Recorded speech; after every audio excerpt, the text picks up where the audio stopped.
여러분 안녕하십니까? YTN 뉴스 플러스 시작하겠습니다. 미국과 이란의 종전 협상이 타결돼 오늘 19일 스위스 제네바에서 양해각서에 서명하기로 했습니다. 네, 트럼프 대통령은 서명 직후 호르무즈 해협이 개방되고 또 대이란 해상 봉쇄도 즉시 해제될 거라면서 자신이 평화를 이뤘다고 평가했습니다. 홍상희 특파원입니다. 중동은 물론 전 세계를 위기로 몰아넣었던 이란 전쟁이 106일 만에 사실상 종료됐습니다. 트럼프 미국 대통령은 이란과의 합의가 타결됐다며 양해각서 서명 직후 호르무즈 해협이 통행료 없이 개방될 거라고 밝혔습니다. 또 호르무즈 해협에서 기뢰 제거 작업이 진행되고 석유가 전 세계로 다시 흐르게 될 거라고 강조했습니다.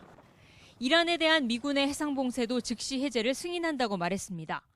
협상을 중재해온 파키스탄 총리도 미국과 이란이 레바논을 포함한 모든 전선에서 즉각적이고 영구적인 군사작전 종료를 선언했다고 확인했습니다. 종전 양해각서 서명식은 오는 19일 스위스에서 진행됩니다. 제이디 벤스 미 부통령은 G7 정상회의 참석을 위해 유럽을 방문하는 트럼프 대통령이 제네바에서 열리는 서명식에 참석할 가능성이 있다고 밝혔습니다. 이스라엘의 레바논 공습으로 막판 협상에 차질이 우려되기도 했지만 트럼프 대통령이 양측의 자제를 촉구하면서 협상 타결이 성사됐습니다. 트럼프 대통령은 과거 미국 지도자들도 이란과의 평화를 시도했지만 모두 실패했다며 이제야 평화를 실현할 사람을 찾았다며 자신의 공을 치켜세웠습니다. 트럼프 대통령이 이란과의 협상 타결에 속도를 낸 건 미국 내 휘발유값 급등과 물가 상승에 따른 여론이 악화된 데 따른 위기감 때문으로 보입니다. 자신의 핵심 지지층인 마가 진영에서조차 이란 전쟁에 대한 비판이 이어지면서 국정 지지율도 40% 아래로 떨어지면서 장기전으로 가기엔 부담이 컸을 거란 분석입니다. 트럼프 대통령은 통행료 없는 호르무즈 해협 통항을 선언했지만 이란은 호르무즈 해협에서의 주도권을 주장하고 있어 앞으로도 갈등은 계속될 것으로 보입니다. 워싱턴에서 YTN 홍상입니다. 이란은 미국과의 종전 합의를 이란의 위대한 승리라고 주장했습니다. 또 곧 체결할 양해각서에 동결자산 해제와 호르무즈 통행료 징수 조항까지 담겼다고 주장해서 향후 협상 과정에 상당한 진통을 예고했습니다. 권준기 기자입니다. 종전 합의를 발표하는 이란 국영방송. 전쟁에서 패배한 미국의 어쩔 수 없는 선택이었다고 주장했습니다. آمریکا وادار به امضای تفاهم پایان جنگ با جمهوری اسلامی ایران و 이란 외무차관도 미국과의 합의 사실을 확인하며 두 가지 사안이 즉각 시행에 들어간다고 밝혔습니다. 레바논을 포함한 모든 전선에서의 군사 행동이 영구적으로 중단되고 미국의 대이란 해상 봉쇄가 완전히 해제된다는 겁니다. 반면 이란의 호르무즈 해협 봉쇄는 19일 MOU 체결 이후 풀린다고 설명했습니다. 그러면서 이번 합의는 이란의 위대한 승리라고 강조했습니다. و جمهوری اسلامی ایران پیروزی‌های درخشانی رو در واقع در این جنگ کسب کرد و خود دشمن مجبور به درخواست آتش‌بس و مذاکره شد. 이란 언론은 양해각서 체결과 함께 동결자산 일부가 해제되고 호르무즈 해협 통행료도 징수하게 될 거라고 전했습니다. 또 농축 우라늄도 미국이나 제3국으로 반출되는 일은 없을 거라고 선을 그었습니다. 하지만 이 같은 이란의 승리 선언은 미국의 계산과 정면으로 충돌해 곧 시작될 60일간 본 협상은 언제 터질지 모를 시한폭탄을 안고 출발하게 됐습니다. YTN 권준기입니다. 오늘 19일 역사적인 종전 양해각서 서명을 앞둔 미국과 이란이 동결자금 해제 시점을 둘러싸고 초반부터 정면 충돌하고 있습니다. 미 CNN 방송에 따르면 미국 정부 관계자는 서명 직후 자금 일부가 곧바로 해제될 것이라는 이란 측 주장을 전면 부인하며 이란이 의무를 실행하기 전엔 돈을 줄 수 없다고 못 박았습니다. 이는 미국이 해상 봉쇄를 끝내고 최소 120억 달러, 우리 돈 약 18조 원 규모의 동결 자금을 먼저 풀어야만 후속 협상에 임하겠다는 이란 측 입장과 완전히 상충하는 것입니다. 트럼프 대통령이 이란과의 종전 합의를 공식 발표했지만 미국 정치권에서는 여야를 가리지 않고 거센 비판이 쏟아지고 있습니다. 트럼프 대통령의 최측근으로 꼽히는 린지 그레이엄 공화당 상원의원은 양국의 합의 해석이 다르다는 점에 우려를 표하며 앞으로 핵 협상에 대한 의회 차원의 철저한 견제를 예고했습니다. 마이크 펜스 전 부통령 역시 이란을 절대 믿을 수 없다고 강조하면서 섣부른 합의보다는 미군이 군사적 압박을 끝까지 이어가 이란을 무력화해야 한다고 지적했습니다. 야당인 민주당은 이번 합의가 과거 오바마 행정부 시절 체결된 핵 합의보다도 훨씬 후퇴한 최악의 결과라고 맹비난했습니다. 이란 전쟁이 종전 합의에 도달한 가운데 이 전후 처리 비용 문제가 관심사로 떠오르고 있습니다. G7 정상회의를 기점으로 한국을 포함한 전 세계의 방위비와 전후 재건 부담이 가시화될 전망입니다. 권영희 기자입니다. 106일 만에 총성이 멈추자 곧바로 천문학적인 비용 전쟁의 서막이 올랐습니다. 미국은 먼저 걸프 우방국들의 450조 원 규모의 이란 재건 펀드 조성을 압박하고 있습니다. 이란의 핵 포기를 유도할 당근은 주면서 미국 돈은 쓰지 않겠다는 계산입니다. 서방 동맹국들을 향한 청구서는 프랑스 G7 정상회의에서 본격화됩니다. 트럼프 대통령은 영국과 프랑스 등 우방국들의 호르무즈 해협의 기뢰 제거를 요구할 계획입니다. 미군이 해상 봉쇄를 풀었으니 기뢰를 치우는 위험과 비용은 수혜국들이 나누어서 분담하라는 논리입니다. Sure, there's a really broad spectrum of mine types. They range from things that sit on the seabed right through to things that are attached on a cable and then have a mine on the top that might be driven into by a ship. 이란을 향해선 아예 빼도 박도 못할 역청구서를 준비했습니다. 미 재무부는 걸프국들의 전쟁 피해 보상과 호르무즈 통행료를 미국이 압류한 이란 계좌에서 강제로 차감하겠다고 천명했습니다.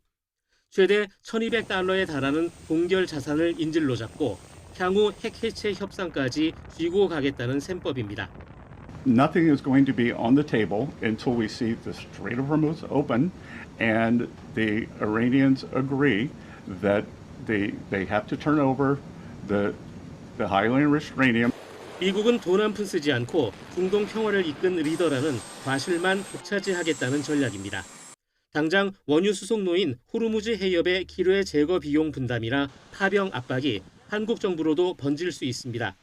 국내 산업계 역시 수백조 원에 달하는 이란 재건 시장이라는 기회와 기뢰 위험에 따른 단기적 물류 리스크라는 과제를 동시에 안게 됐습니다. YTN 권영입니다. 국방부가 중동 종전 이후 호르무즈 해협 정상화를 위한 우리 군의 전력 파견 여부는 결정된 바 없다며 현재 위협 수준을 평가하고 작전 능력 등을 종합적으로 고려해 구체적인 기여 방안을 검토하겠다고 밝혔습니다.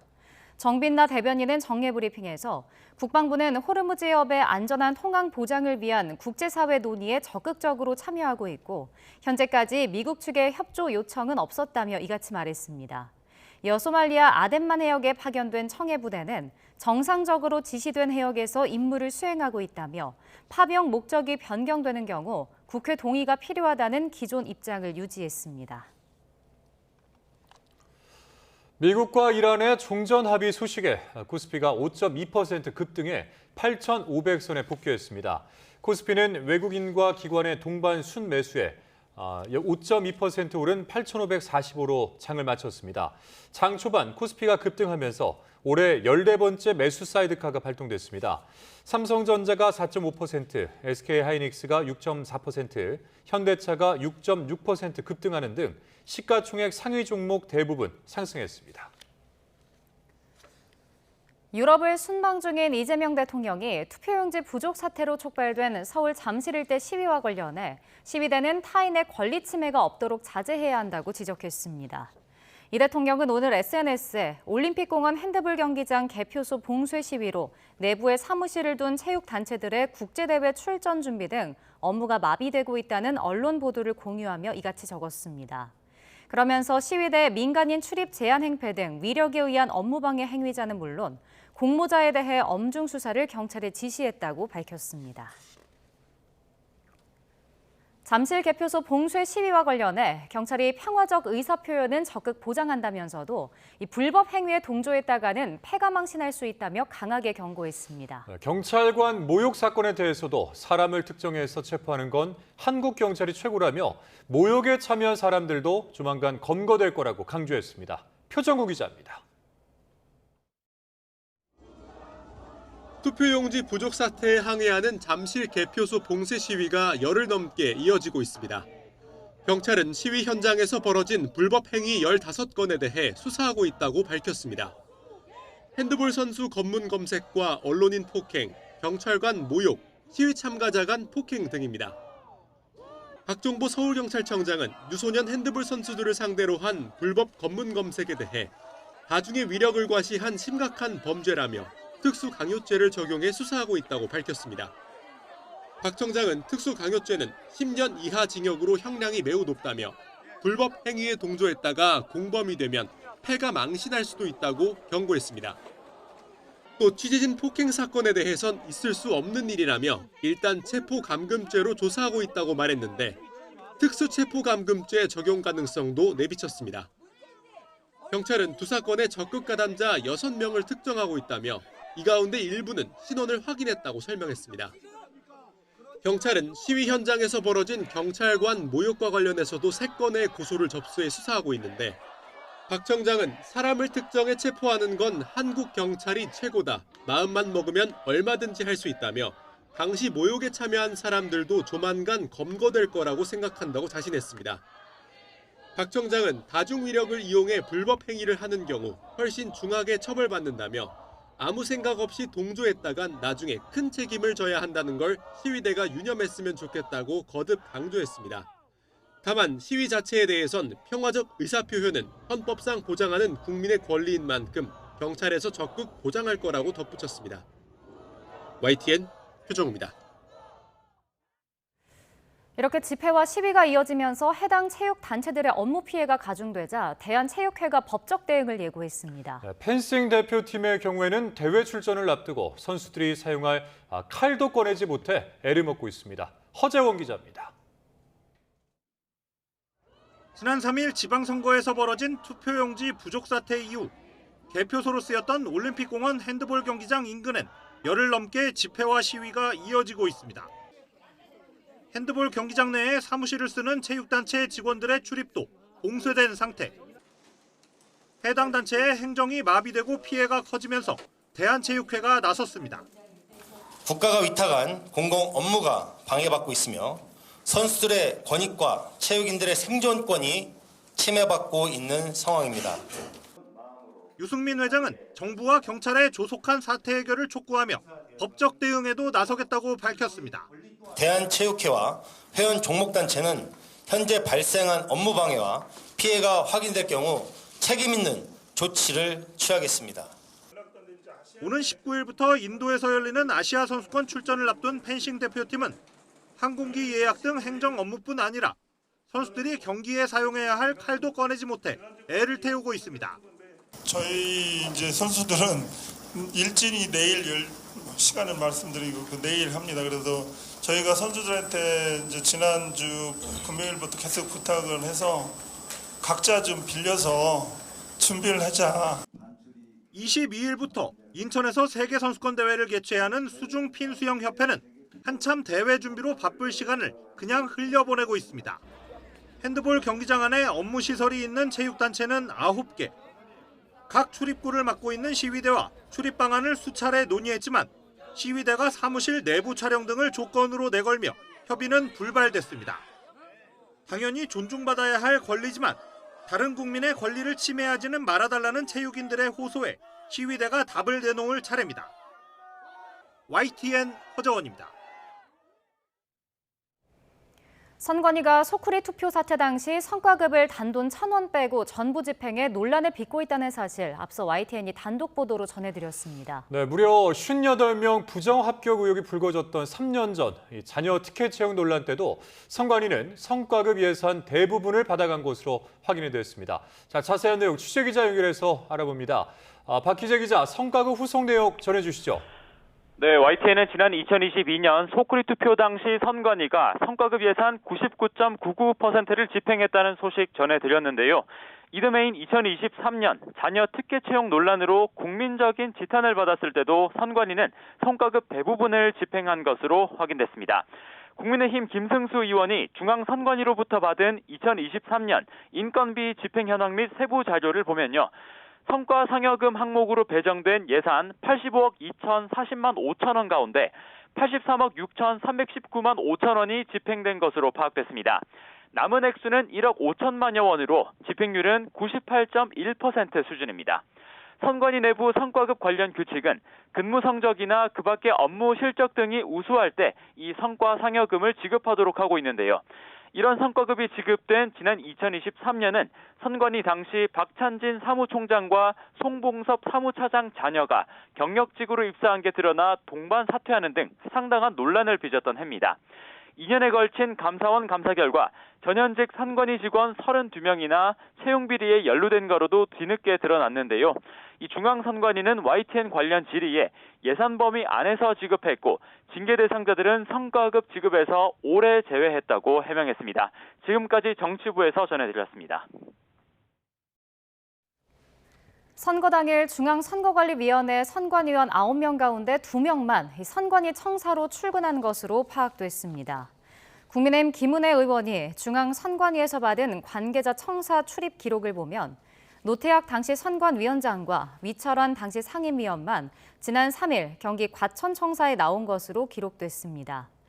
비상임 선관위원 7명은 본투표일 당일 청사로 출근하지 않았고 선거 전 마지막 청사 출근은 이틀 전인 지난 1일로 당시 회의 참석차 청사를 찾은 것으로 나타났습니다. 개혁신당이 선거 당시 투표용지 부족 사태가 벌어졌던 선거구 가운데 18개 곳을 대상으로 재선거 소청을 내기로 했습니다. 개혁신당 천하람 원내대표 등은 오늘 오후 경기 과천 중앙선관위를 찾아 투표용지 부족 사태에 따른 선별적 재선거 소청장을 제출할 예정이라고 밝혔습니다. 소청 대상은 서울시장과 부산시장, 대구시장, 인천시장, 그리고 경기도지사 선거 등 모두 18건입니다. 투표용지 부족 사태 책임을 둘러싼 정치권 공방이 갈수록 격화하고 있습니다. 여야는 이르면 이번 주 관련 국정조사 계획서를 채택할 전망이지만 후반기 원구성 협상은 여전히 평행선을 달리고 있습니다. 황보혜경 기자입니다. 민주당은 초유의 투표용지 부족 사태가 단순히 몇 명 사퇴한다고 해결될 일이 결코 아니라면서도 국민의힘을 향해 화살을 겨눴습니다. 선관위는 엄연히 헌법상 독립기구인데 무리하게 대통령까지 끌어들여 정쟁 도구로 삼고 있다며 사퇴론에 직면한 국민의힘 장동혁 대표를 직격했습니다. 본인의 존재 가치를 증명하기 위해 부정선거라는 음모론을 제기하는 것은 사실도 아니고 민주주의에 도움이 되지도 않습니다. 국민의힘은 서울올림픽공원 봉쇄 시위를 시민 저항운동으로 규정하고 이 대통령과 민주당이 시민들을 음모론자로 몰고 있다고 맞받았습니다. 또 참정권 침해에 대한 국민의 정당한 문제 제기를 인정하고 수용한다는 이 대통령의 메시지를 언급하며 재선거 요구를 받으라고 거듭 촉구했습니다. 김민석 총리, 정청래 대표, 목소리만 높일 게 아니라 당장 만나서 특검, 재선거 논의합시다. 앞서 투표용지 부족 사태 국정조사 요구서를 각각 당론으로 제출한 여야는 이르면 오는 18일 국회 본회의에서 국정조사 계획서를 채택하기로 뜻을 모았습니다. 하지만 국민의힘이 특위위원 18명을 여야 동수로 나누고 위원장직까지 달라고 요구하고 있는 데다 국정조사 대상을 놓고도 이견이 여전합니다. 이와 함께 협상이 이뤄지고 있는 후반기 원구성을 둘러싼 삿바 싸움도 거세지고 있습니다. 관건은 법제사법위원장을 비롯해 정무위와 재경위 등 주요 경제 분야 상임위원장 자리인데 서로 양보할 수 없다는 입장만 거듭 확인하고 있습니다. 법사위원장을 달라는 국민의힘의 주장은 후반기 국회 민생 파업 선언과 다름없습니다. 모두를 위한 포용과 개방이 필요하다는 대통령의 말씀이 진심이라면 먼저 법사위원장직부터 포기하길 바랍니다. 민주당은 오는 18일 원구성 협상까지 마무리하겠다는 방침이지만 국민의힘이 법사위원장직 사수를 고수하며 배수진을 치고 있어 여야 강대강 대치는 이번 주를 넘길 가능성도 있습니다. YTN 황보혜경입니다. 거취 압박을 받는 더불어민주당 정청래 대표가 이재명 대통령을 월드클래스 지도자로 추켜 세우며 당청 갈등설 진화에 나섰습니다. 하지만 대표직 사퇴는 물론 연임을 포기하라는 전방위 공세는 점차 수위가 높아지고 있습니다. 임성재 기자입니다. 경고성 메시지로 해석되는 이재명 대통령 SNS 글에 숙고를 이어간 정청래 대표는 최고위 회의장에서 유럽 순방 성과를 부각하는 데 주력했습니다. 손목에는 이른바 청와대 시계를 찬 채 윤석열 정권 때와는 달리 이 대통령은 순방 때마다 기대가 된다며 한껏 몸을 낮췄습니다. 이재명 대통령은 월드 클래스의 세계적인 지도자로 자리매김하고 있습니다. 국민의 한 사람으로 자랑스럽습니다. 6.15 남북 정상회담 26주년 기념식에서도 이 대통령은 김대중 전 대통령의 바통을 이어받은 피스메이커라고 언급하며 갈등설 진화에 나섰습니다. 다만 본인 거취 문제에는 여전히 말을 아꼈는데 비당권파들은 여당의 역할을 강조한 이 대통령의 메시지를 고리로 연일 사퇴를 요구하고 있습니다. 당권 도전 의지도 밝히지 않고 당대표 위치에 있는 건 부적절한 처신이다. 차기 전당대회에도 나오지 말아야 한다고 압박하는 등 여기저기서 전방위 공세가 쏟아진 겁니다. 적을 만드는 정치가 아닌 포용의 정치를 펼쳐야 합니다. 문제를 키우는 정치가 아니라 문제를 시원하게 해결하는 정치를 해야 합니다. 당권파들은 당은 당의 일에 내각은 내각의 일에 충실하면 된다는 의미심장한 말로 정 대표 엄호에 나섰습니다. 특히 지방선거 패배 책임론 그 이면에는 당권 투쟁이 있었다며 애둘러 당권 경쟁자 김민석 국무총리를 겨냥했습니다. 사전투표 즈음해서 갑자기 전당대회 당권에 대한 얘기들이 계속 나오기 시작하면서 이게 국민들에게 좋지 않은 영향을 줬다고. 이런 가운데 정당 지지율 조사에서 국민의힘이 오차범위 밖에서 민주당을 앞섰다는 결과가 나왔는데 민주당은 책임 통감과 함께 선거평가 과정 등에서 당내 불협화음이 있었다는 점을 인정하며 낮은 자세를 유지했습니다.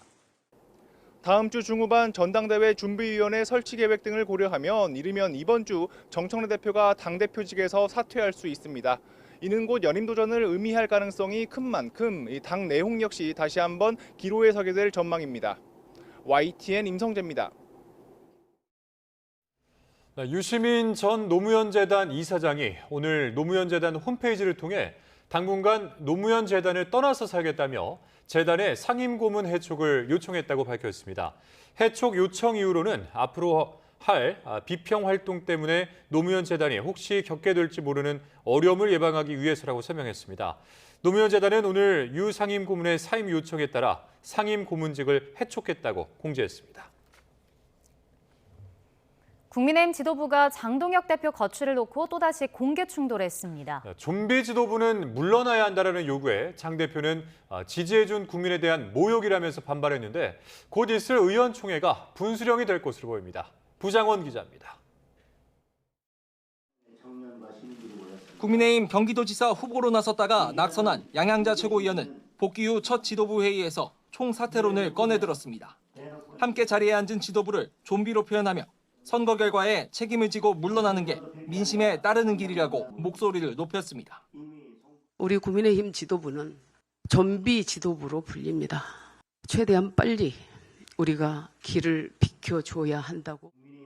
지난 11일 우재준 최고위원에 이어 또다시 최고위원 회의에서 퇴진론이 터져나온 건데 거듭 면전에서 공개 사퇴 요구를 받은 장동혁 대표는 격앙된 모습을 감추지 못했습니다. 좀비라고 표현하는 것은 그 지지를 보내주신 국민들을 모욕하는 것이라고 생각합니다. 지도부 내부에서도 여과 없이 분출하기 시작한 거취 갈등은 이번 주로 예고된 의원총회에서 절정으로 치달을 거로 보입니다. 당내 일부 초재선 의원 모임이나 친한동훈계는 현 체제로는 안 된다. 장 대표가 계속 버티면 당이 나락으로 떨어질 거라며 여론전에 시동을 건 상황입니다. 아마 저희 당은 아주 큰 진짜 나락으로 떨어지지 않을까. 여기에 대해서 많은 의원들이 지금 공감을 하고 있는 것 같고. 반면 당권파는 최근 선전하는 당 지지율을 고리로 흔들기를 멈추라며 결사 항전에 나섰습니다. 기승전 당대표 흔들기만 하고 있습니다. 책임을 져야 되겠다고 생각을 하면 본인들이 책임을 지시면 됩니다. 당의 텃밭 영남권을 중심으로는 선관위 국정조사와 특검 진행, 한동훈 의원 원내 입성과 맞물려 장 대표에게 스스로 물러날 명분과 시간을 줘야 한다는 의견도 나옵니다. 장동혁 대표 거취를 둘러싸고 국민의힘 내부는 당장 퇴진부터 절대 안 된다의 신중론까지 의견이 갈렸습니다. 2년 뒤 총선까지 내다보고 계파별로 장동혁 체제 손익계산에 나선 분위기인데 지도부 붕괴도 끌어낼 방법도 요원한 상황에서 갈수록 잡음만 불거지고 있습니다. YTN 부장원입니다. 국민의힘이 이재명 대통령 재판 취소 저지 특별위원회를 구성하고 위원장에 검찰 출신 주진우 의원을 임명했습니다. 국민의힘은 최보윤 수석 대변인은 오늘 최고위원 회의 뒤 기자들과 만나 이 대통령과 더불어민주당은 재판 취소를 위해 후반기 국회 최우선 과제로 공소취소 특검법을 강행할 것으로 보인다고 말했습니다. 이어 재판 취소에 대한 만행을 알리고 관련 법안의 강행 처리를 막기 위해 특위를 구성했다고 덧붙였습니다. 2년 2개월 만에 법정에서 마주한 최태원 SK그룹 회장과 노소영 아트센터 나비관장이 재산 분할을 둘러싼 입장차를 좁히지 못했습니다. 양측은 오는 26일 변론기일에서 치열한 법적 다툼을 이어갈 예정입니다. 유서현 기자입니다. 최태원 SK그룹 회장과 노소영 아트센터 나비관장이 서울 고등법원에 들어섭니다. 이혼 소송 재산 분할 파기환송심 2차 조정기일에 출석하기 위해서입니다. 법정에서 약 2년 2개월 만에 대면하게 된 건데 출석 과정에서 최 회장만 조정이 잘 성립되길 바란다는 짧은 말을 남겼습니다. 글쎄요. 조정이 잘 성립돼서 있어서 빨리 끝날 수 있으면 좋겠습니다. 오늘 합의 가능성 있다고 보십니까? 오늘 조정에서 타협 가능한 점이 있으실까요? 약 1시간 반 만에 마무리된 결과는 조정 불성립이었습니다. 조정이 실패하면서 파기환송심은 서울 고등법원이 심리하는 정식 재판을 통해 결론날 예정입니다. 최대 쟁점으로는 SK 주식이 분할 대상으로 인정될지가 꼽힙니다. 앞서 1심은 SK 지분을 최 회장의 특유재산으로 판단, 분할 대상에서 제외했지만 항소심은 노태우 전 대통령 비자금이 SK그룹에 유입된 점 등을 들어 공동재산에 포함해 기여도를 책정했습니다. 하지만 대법원은 비자금은 불법 자금이라 재산분할 기여로 참작할 수 없다며 파기환송했습니다. 재산 분할의 기준이 되는 시점 또한 변수입니다. 항소심 변론 종결일인 2024년 4월 16만 원에서 최근 60만 원 안팎으로 급등한 SK 주가가 재산 분할 금액 산정에 영향을 줄지 관심입니다. 재판부는 오는 26일 오전 10시로 다음 변론기일을 지정했습니다. 양측은 이제 다시 정식 변론 절차를 통해 치열한 다툼을 이어갈 전망입니다. YTN 유서연입니다. 비상계엄 당시 내란을 가담했다는 의혹으로 2차 종합특검 수사를 받는 김명수 전 합동참모본부 의장이 구속 갈림길에 섰습니다. 서울중앙지방법원은 오늘 오전 9시 반부터 1시간 50여 분 동안 내란 중요 임무 종사 혐의를 받는 김 전 의장의 구속 전 피의자 신문을 진행했습니다. 심사에 출석한 김정민 특검보는 김 전 의장이 군서열 1위였음에도 아무것도 할 수 없었다고 국민에게 변명하고 있다며 스스로 아무것도 하지 않은 것이라고 지적했습니다. 김 전 의장 등에 대한 구속 여부는 이르면 오늘 늦은 오후쯤에 결정될 전망입니다. 2차 종합특검팀이 윤석열 전 대통령의 체포방해 사건과 관련해 나경원 의원에게 소환을 통보했지만 출석은 무산됐습니다. 종합특검은 오늘 브리핑에서 나 의원에게 오는 19일 피의자 신분으로 소환을 통보했지만 나 의원 측이 서면 답변서를 제출한다고 회신해왔다고 밝혔습니다. 앞서 윤 전 대통령에 대한 공수처의 체포영장이 집행됐던 지난해 1월 나 의원 등 국민의힘 의원 40여 명은 영장 집행을 저지하기 위해 한남동 관저로 집결했고 이후 체포 방해 가담 등 혐의로 고발됐습니다. 스타벅스의 이른바 탱크데이 마케팅 논란 이후 신세계그룹이 후속 조치에 나섰습니다. 정용진 신세계그룹 회장이 직접 사과하며 약속했던 역사 인식 교육이 시작됐는데 스타벅스는 전국 매장 영업까지 조기에 종료하기로 했습니다. 오동건 기자입니다. 지난달 탱크데이 마케팅 논란으로 고개를 숙였던 정용진 신세계그룹 회장. 당시 정 회장은 그룹을 대표해 사과하며 재발 방지를 약속했습니다. 저를 포함한 신세계그룹 구성원 모두 우리 사회의 역사와 희생을 기억하고 늘 국민의 마음을 깊이 이해하고 존중하겠습니다. 신세계그룹은 당시 약속했던 역사교육 프로그램의 구체적인 일정을 내놨습니다. 정 회장과 계열사 대표들은 오는 24일 사장단 회의에 앞서 관련 강연을 듣습니다. 이마트 계열사 임원과 스타벅스 본사 직원들은 오는 17일 집합교육에 참여합니다. 특히 스타벅스 매장 직원들은 오는 20일 각자의 영업점에서 교육을 받습니다. 이마트 전 계열사 직원 교육도 7월에 이뤄집니다. 스타벅스의 경우 교육을 위해 오는 22일 오후 3시에 일제히 영업을 종료합니다. 스타벅스가 전국 매장의 문을 일제히 일찍 닫는 것은 1999년 국내 진출 이후 처음입니다. 역사인식 교육은 한국현대사를 연구해온 오재현 성균관대 사학과 교수가 맡고 사회적 감수성 교육은 구정우 성균관대 사회학과 교수가 진행합니다. 1950년대 이후 우리나라에서 발생한 주요 역사적 사건들이 갖는 핵심 의미에 대해서 배우고 동시에 사회적 감수성을 제고하는 교육을 받음으로써 이러한 역사를 대하는 바람직한 태도를 함양하고자 합니다. 스타벅스는 역사와 정치, 재난, 젠더, 혐오 표현 등 사회적 민감성을 사전에 점검하는 검증 체계도 새로 도입합니다. 또 마케팅 기획부터 최종 승인까지 여러 부서가 참여하는 다중 검수 시스템을 구축해 유사한 논란을 차단할 방침입니다. 창사 이후 처음으로 전국 매장의 문을 일찍 닫고 역사 교육에 나서는 스타벅스. 이번 조치가 탱크데이 논란을 완전히 종식시키고 소비자 신뢰를 회복하는 계기가 될 수 있을지 주목됩니다. YTN 오동건입니다. JTBC의 채무 불이행 선언에 이어 중앙그룹 지주사와 계열사들이 법원에 회생 절차를 신청했습니다. 오너 일가인 홍정도 부회장은 이번 일이 불가피한 선택이었다면서도 진심으로 사죄한다고 고개를 숙였습니다. 김승환 기자입니다. 중앙일보 창업주 홍진기의 손자인 홍정도 중앙그룹 부회장이 취재진 앞에 고개를 숙입니다. 홍 부회장은 그룹 지주사와 JTBC를 비롯한 주요 계열사 4곳이 법원에 회생을 신청한 데 대해 사과했습니다.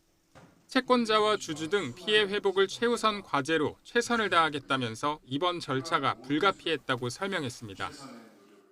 대외 경제 여건 악화와 신용등급 하락으로 인한 작은 병색 등 여러 가지 이유로 오늘의 불가피한 선택을 다만 앞으로 북중미 월드컵 중계를 비롯한 회사의 본연 업무는 차질 없이 이어가겠다고 밝혔습니다.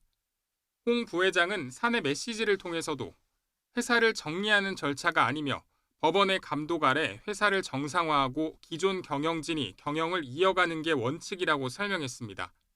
지난 12일 JTBC는 만기가 돌아온 차입금 206억 원을 갚지 못하며 채무 불이행을 선언했습니다. 이후 중앙그룹 지주사인 중앙홀딩스와 JTBC를 포함한 콘텐트리 중앙 등 주요 계열사 4곳, 총 5곳이 법원에 회생 절차를 신청했습니다. 채권자들의 강제 집행을 막고 회생 방안을 마련할 시간을 확보하려는 조치로 풀이됩니다.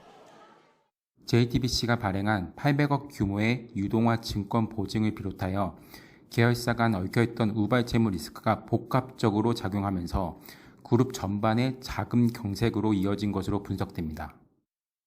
오너 일가가 직접 고개를 숙였지만 그룹 전반의 유동성 위기를 넘고 시장의 신뢰를 회복할 수 있을지는 과제로 남았습니다.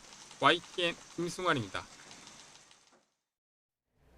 영업이익으로 대출 이자도 못 내는 한계 기업을 제때 퇴출해야 경제 전반의 생산성과 부가가치를 높일 수 있다는 분석이 나왔습니다. 한국은행은 3년 넘게 영업이익이 대출이자를 밑돈 기업인 한계 기업의 비중이 높을수록 정상기업의 투자와 고용, 생산성과 수익성이 저하되는 혼잡 효과가 확인됐다고 밝혔습니다.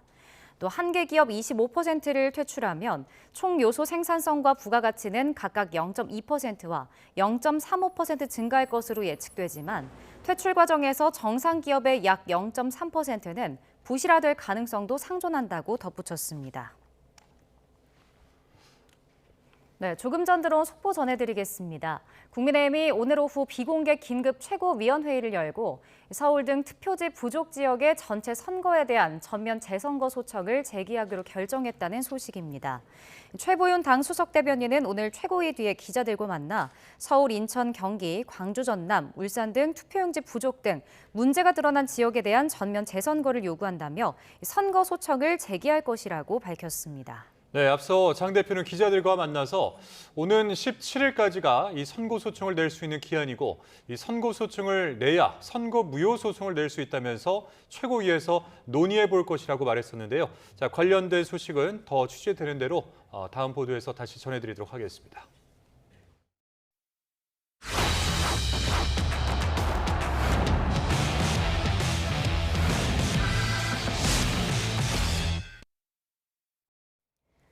네, 가족들과 하루 휴식을 보낸 축구대표팀이 멕시코전을 나흘 앞두고 다시 훈련장에 모였습니다. 멕시코와 우리 대표팀은 얽힌 인연도 많아 맞대결 결과에 관심이 커지고 있습니다.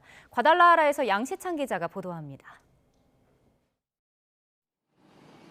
가족들과 시간을 보낸 이강인이 호텔로 돌아오기 전 팬들을 보고는 다가가 사인을 건넵니다. 이강인 선수 멕시코전 때도 활약 부탁드립니다. 오형규는 양현준의 셀틱 유니폼을 입고 외출을 다녀왔고 발목 부상이 회복세에 접어든 배준호도 미소를 지으며 팀에 합류했습니다. 하루가 지나 대표팀 선수들은 다시 훈련장에 집결했습니다. 달콤한 휴식 뒤 맞는 훈련에 표정도 밝고 분위기도 활기찹니다. 안녕하세요. 굿모닝. 두 번째 승리를 위해서. 다시 나흘 앞으로 다가온 멕시코전. 나란히 첫 경기에서 승리한 두 팀의 맞대결은 사실상 조 1위 결정전이나 다름없습니다. 안 그래도 A조에서 가장 시선이 집중될 수밖에 없는 경기인데 관전 포인트는 또 있습니다. 멕시코 사령탑 아기레 감독은 마요르카 시절 총애했던 이강인과 사제 대결을 펼치고 울버햄프턴에서 공격진을 이끌며 손발을 맞추던 황희찬과 히메네스는 자존심을 건 승부를 벌입니다. 객관적인 전력에서 홈 2점을 하는 멕시코가 조금 우세하다는 평가가 많지만 체코전 역전승으로 대표팀 분위기가 워낙 좋아 결과를 장담하기 어렵습니다. 대표팀은 조 1, 2위에 따른 32강 상대에 대한 판단은 고려하지 않고 승리를 위해 전력을 다할 계획입니다. 홍명보 감독이 이끄는 축구대표팀은 조별리그 2연승을 향해 다시 힘찬 발걸음을 내딛었습니다. 과달라하라에서 YTN 양시창입니다. 홍명보의 조별리그 2차전 상대는 강력한 조 1위 후보로 꼽히는 홈팀 멕시코인데요. 빠르고 조직력이 좋은 멕시코를 상대로 홍명보가 조별리그 통과를 확정할 수 있을지 주목됩니다. 김동민 기자입니다. 퀴노네스와 라울의 골로 남아공을 2대0으로 이긴 멕시코는 빠르고 조직력이 좋습니다. 평가전에서도 보여준 것처럼 구테레스와 피달고가 하프 스페이스를 공략하고 대각선으로도 움직이며 빈 공간을 침투하는 움직임이 위협적입니다. 개인기도 좋아 손수를 놓치지 않도록 협력 수비도 잘해야 합니다. 큰 키를 이용한 고공 플레이를 노리는 체코의 크로스와 달리 멕시코는 주로 빠르고 낮은 크로스로 공격을 이어갑니다. 고지대에서 더 위력을 발하는 중거리 슛도 잘합니다. 체코전에서 슐츠와 슈크의 중거리 슛을 3백 위에서 원천적으로 차단했던 황인범과 이재성의 활약이 또 한 번 필요한 경기입니다. 첫 경기가 베테랑이 해준다고 하던데 역시 베테랑이 최고 베테랑이 해주네요. 베테랑. 역시 최고 베테랑. 황희찬의 동료 라울 히메네스의 노련함도 경기의 대상입니다. 프리미어리그에서 통산 68골을 넣은 라울은 남아공전에서도 유효 슈팅 2개로 한 골을 만들어내며 순도 높은 골 결정력을 보였습니다. 체코전 역전승으로 4기가 올라간 대표팀. 멕시코의 강점을 무디게 하는 전술로 또 한 번의 명승부를 보여줄 것인지 주목됩니다. YTN 김동민입니다. 북중미 월드컵을 앞두고 핵심 선수들이 대거 빠진 일본이 전통 강호 네덜란드를 상대로 극적인 무승부를 거뒀습니다. 전차 군단 독일은 월드컵 무대에 처음 오른 퀴라소를 대파했습니다. 보도에 이대건 기자입니다.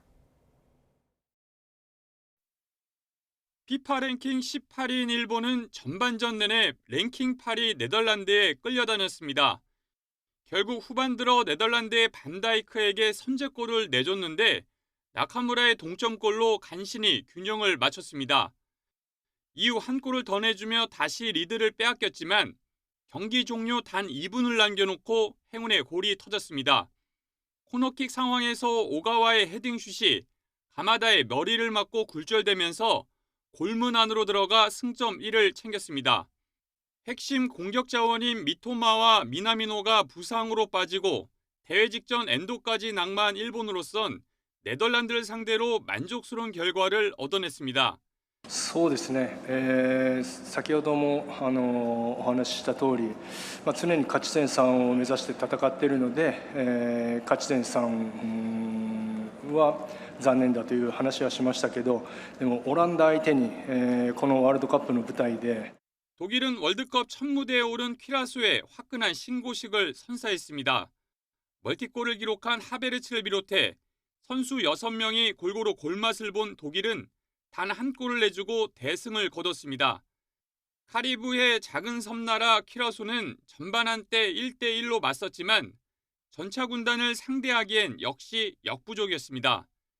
디알로의 결승골을 앞세운 코트디부아르는 에콰도르를 1대0으로 이기고 12년 만에 월드컵 복귀전을 승리로 장식했습니다. 잉글랜드 프리미어리그 출신들이 활약한 스웨덴은 튀니지를 5대1로 제압했습니다. YTN 이대훈입니다. 네, BTS 공연 테러 협박부터 대통령실 폭파 위협 글까지 온라인에 허위 협박 글을 올려 대규모 경찰력이 투입된 사건에 대해서 경찰이 손해배상 청구에 나섰습니다. 형사처벌과 별개로 허위 협박 대응에 투입된 공권력 비용까지 책임을 묻겠다는 겁니다. 이수빈 기자입니다. 지난 3월 BTS 공연을 이틀 앞두고 관련 교통통제 정보 게시물에 달린 댓글입니다. 생수병에 휘발유를 넣어서 투척하겠다. 댓글을 단 건 50대 남성으로 확인됐는데 경찰 조사 결과 비슷한 협박성 댓글을 22번이나 올린 것으로 파악됐습니다. 경찰은 공연 테러 협박글로 경력 87명이 동원됐다며 남성에게 228만 원 규모의 손해배상을 청구하기로 했습니다. 경찰청은 이 사건을 포함해 온라인에 허위 협박글을 올린 공중협박 사건 3건에 대해 손해배상 소송에 나설 방침입니다. 분당 카카오와 KT 사옥, 강남역, 부산역, 천안 아산역 등을 폭파하겠다는 글을 올린 10대 4명도 여기에 포함됐습니다. 이들은 지난해 12월부터 3개월 동안 19건의 협박글을 올린 것으로 조사됐는데 경찰은 이 과정에서 경력 418명이 동원됐다며 3천만 원대 손해배상 소송을 추진하고 있습니다. 또 대통령실과 청와대 등을 폭파하겠다는 글을 올린 20대 남성에 대해서도 121만 원의 손해배상을 청구할 예정입니다. 경찰은 지난해부터 형사처벌과 별개로 허위 협박 대응에 투입된 공권력 비용에 대한 민사상 책임을 묻고 있습니다. 시도청별로 7명에서 9명 규모로 구성된 손해배상 심의위원회를 거쳐 국민적 불안과 공권력 낭비 규모 등을 종합적으로 고려해 소송 여부를 결정합니다. 공권력 낭비가 심하게 발생되기 때문에 어떤 치안 공백을 예방한다는 측면도 있을 수 있고요. 또는 국민 불안을 방지하는 측면도 있을 것 같습니다. 그리고 경찰은 손해배상 청구를 통해 공권력 낭비를 줄이고 유사 범행 재발도 막겠다는 방침입니다. YTN 이수빈입니다. 서울경찰청 금융범죄수사대가 지난주 300억 원대 사기 혐의로 연예기획사 100 레이블의 차가원 대표에 대해서 구속영장을 신청했습니다. 차 대표는 소속 연예인의 지식재산권을 이용한 사업을 주식회사 노머스에 제안해 계약한 뒤 242억 원의 선급금을 받았지만 사업을 하지 않은 혐의를 받고 있습니다. 경찰은 노머스 계약과 관련해 차 대표가 이중계약을 체결한 것으로 보고 있는데 차 대표 측은 압수수색 과정에서 위법성이 확인돼 준항고까지 제기된 상황에서 영장을 신청해 유감이라는 입장인 것으로 전해졌습니다. 경남 통영의 주택에서 60대 여성이 숨진 채 발견돼 경찰이 용의자를 쫓고 있습니다. 전북 군산에서는 아파트에 불이 나 주민들이 한때 대피하는 소동이 빚어지기도 했습니다. 사건 사고 소식 임형준 기자입니다. 경남 통영에 있는 주택입니다. 지난 10일 이곳에서 60대 여성이 숨진 채 발견됐습니다. 밀고 내려가더라고. 사고 나서 간다고 그 이야기만 했지. 가족 신고를 받은 경찰은 CCTV 영상 등을 토대로 살해 용의자를 쫓고 있습니다. 충북 충주에 있는 골프장입니다. 굴착기가 옆으로 넘어져 있습니다. 50대 운전자가 굴착기에 깔리며 심정지 상태로 병원으로 옮겨졌지만 숨졌습니다. 잔디 보수 작업이 이뤄지다 사고가 난 것으로 알려졌는데 경찰은 자세한 경위를 조사하고 있습니다. 아파트 창문에서 검은 연기가 뿜어져 나옵니다. 전북 군산에 있는 지하 1층, 지상 15층짜리 아파트 12층에서 불이 나 20여 분 만에 꺼졌습니다. 불이 난 집엔 아무도 없었고 주민들도 안내방송을 듣고 대피해 다친 사람은 없었습니다. 경찰과 소방당국은 거실에서 불이 시작한 것으로 보고 화재 원인을 조사하고 있습니다. YTN 임영준입니다. 미국과 이란 전쟁이 곧 끝날 거란 기대감에 치솟던 국제유가가 진정세로 돌아섰습니다. 전쟁 기간 기름값 안정판 역할을 해왔던 정부의 석유 최고 가격 고시가 언제까지 유지될지도 관심을 모으고 있습니다. 손효정 기자입니다. 미국과 이란의 종전협상 타결 소식에 국제유가는 곧바로 급락했습니다. 브렌트유는 3% 넘게 떨어지며 배럴당 83달러를 기록했습니다. 한때 100달러를 훌쩍 뛰어넘었던 유가가 전쟁 이전 수준에 가까워진 겁니다. 서부 텍사스산 원유와 두바이유도 배럴당 80달러 선까지 내려왔습니다. 호르무즈 해협이 개방돼 우리 선박 24척을 포함한 수천 척이 본격적으로 운항을 재개하면 국제유가 안정에 도움이 될 전망입니다. 다만 해협이 다시 열린다고 해도 유가가 전쟁 이전 수준이었던 60달러 선으로 돌아가긴 어려울 거란 관측도 나옵니다. 항로를 재정비해야 하는 데다 전쟁으로 가동을 멈췄거나 파괴된 원유 생산시설이 복구되기까지 길게는 수개월이 걸릴 수밖에 없기 때문입니다. 또 중동에서 우리나라로 원유를 수송하는 데만 3주 가까이 걸리는 만큼 해협 개방 효과가 즉각 반영되긴 어렵다는 분석입니다. 생산 설비가 복구되고 또 하반기에 난방이 시작되면 또 성수기로 접어들기 때문에 당분간은 조금 높은 유가 수준이 하나의 그 표준이 되는 뉴 노멀의 그동안 치솟은 유가가 곧장 주유소 가격에 반영되는 것을 막아왔던 석유 최고 가격제 해제 시점에도 관심이 쏠리고 있습니다. 앞서 정부는 전쟁 종료와 호르무즈 해협 통항 정상화, 그리고 국제 유가가 배럴당 90달러 수준에서 안정될 경우 조치를 종료할 수 있다고 밝혔습니다.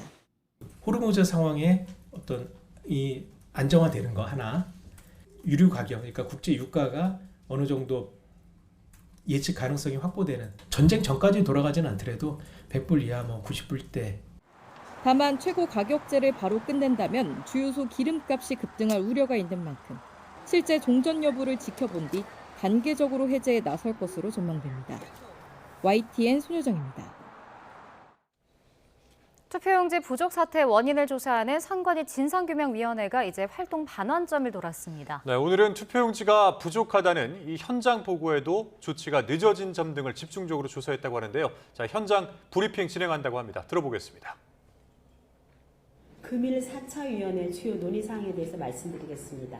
오늘은 저희가 송파구 선관위 투표용지 부족 상황 발생에 대해서 서울시 선관위가 어떻게 대응했는지 그 부분을 중점적으로 저희가 보았습니다.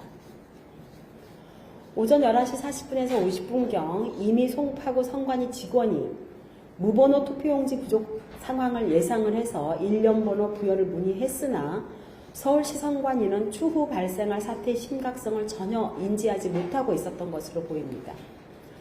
서울시 선관위가 송파구 선관위에 무번호 투표용지 일련번호를 500매 교부하고 추가로 500매 일련번호를 또다시 부여했음에도 투표용지 부족 상황의 심각성에 대해서 담당 직원이 서울시 선관위 상임위원이나 사무처장에게 보고하지 않았고 위기 대응 시스템이 전혀 작동하지 않았습니다. 그리고 그 과정에서 무책임한 태도로 대응하였던 것이 보였습니다. 오후 4시 46분경 송파구 선관위 사무국장이 서울시 선관위 선거과장에게 투표용지 부족으로 일련번호 미기재하여 투표소에 내보내겠다고 알리자 그때서야 서울시 선관위는 사태의 심각성을 인지하였으나 이미 투표용지 부족으로 투표 중단이 일어난 투표소도 있었고 민원인의 항의가 발생하고 있었습니다. 서울시 선관위는 계속되는 구 선관위의 일련번호 문의에도 사태의 심각성을 깨닫지 못하고 안일하게 대응하는 등 투표용지 부족 상황에 대한 부적절한 대응으로 문제 상황을 더 키운 것으로 저희는 파악했습니다. 오후 5시가 넘어 중앙선관위가 민원에 의해서 서울시 선관위에 전화하여 상황을 확인함으로써 그 무렵부터 서울시 선관위와 중앙선관위가 공동 대응을 시작했습니다. 이런 점들을 볼 때 서울시 선관위의 안일한 대응과 사태의 심각성에 대한 미온적 인식에 대해서 책임 추궁이 필요한 것으로 보입니다. 일단 오늘의 브리핑을 마치고요. 저희가 지금 현재 중앙선관위원장 그리고 상임위원 그리고 서울시 선관위 중앙선거관리위원회 사무총장, 사무차장에게 저희가 서면 질의서를 지금 보낸 상황입니다. 그 서면 질의서가 도착하면 저희가 내일은 브리핑을 하지 않고 수요일 날 그 서면 질의 답변 내용을 합해서 그때 네, 다음 소식입니다. 아파트 15층 높이에서 반려견을 창밖으로 던져 죽게 한 20대에게 징역형의 집행유예가 선고됐습니다. 청주지방법원 충주지원은 동물보호법 위반 혐의로 재판에 넘겨진 20대 A씨에게 징역 8개월의 집행유예 2년을 선고했습니다. A씨는 지난해 9월 충북 음성에 있는 아파트 15층 비상계단에서 지인이 약속에 늦는다는 이유로 지인이 기르던 생후 2개월 된 강아지를 창밖으로 던진 혐의로 재판에 넘겨졌습니다. 네, 경기 김포경찰서는 음주 단속을 피하기 위해서 단속 경찰관과 택시 등을 들이받고 도주한 혐의를 받는 현직 경찰관 A씨를 붙잡아서 조사하고 있습니다. A씨는 지난 10일 밤 10시 50분쯤 경기 김포시 구례동 도로에서 음주 단속 중인 경찰관과 운행 중이던 택시 등을 들이받고 달아난 혐의를 받고 있습니다. 경찰 조사 결과 A씨는 음주 단속을 위해 정차하라는 경찰관의 지시에 불응하고 도주한 것으로 조사됐습니다. 이란과의 전쟁이 끝나기 직전 트럼프 미국 대통령이 돌연 김정은 북한 국무위원장과 함께 찍은 사진을 SNS에 올렸습니다. 네, 별다른 설명은 없었지만 이란 사태 해결 이후에는 북미 대화 재개에 집중하겠다는 뜻을 공식화한 것 아니냐는 분석도 나오고 있습니다. 이종원 기자입니다.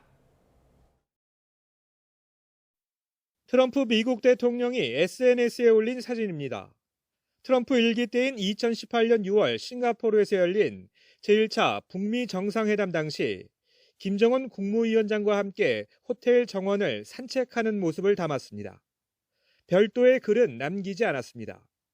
하지만 이란과의 종전 국면에서 게시한 사진이다 보니 이제 북한 문제에 집중하겠다는 뜻을 공개적으로 밝힌 것 아니냐는 분석이 잇따랐습니다.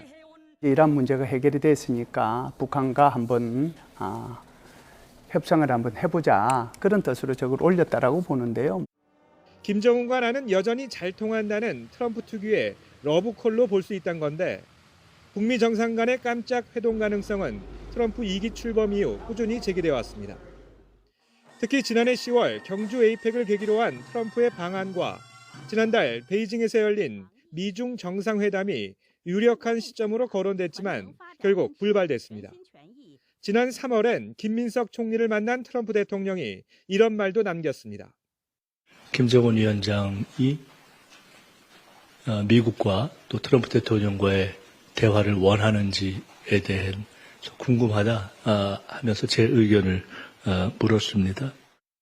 트럼프의 정확한 의중은 좀 더 지켜봐야겠지만 대화 상대방인 김정은 위원장이 호응하고 나설지는 불투명합니다. 함께 산책하던 8년 전과는 비교할 수 없을 정도로 북한의 핵 고도화가 진행된 상황인데다 중국과 러시아를 등에 업은 김 위원장의 몸값 역시 높아졌기 때문입니다.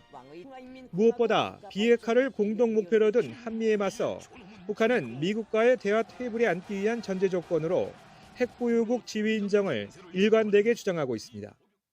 미국의 입장이 이전과는 분명히 달라졌다는 것을 명확하게 인식하기 전까지는 공식적인 그 답변을 하지 않는다는 원칙을 갖고 있는 것 같아요.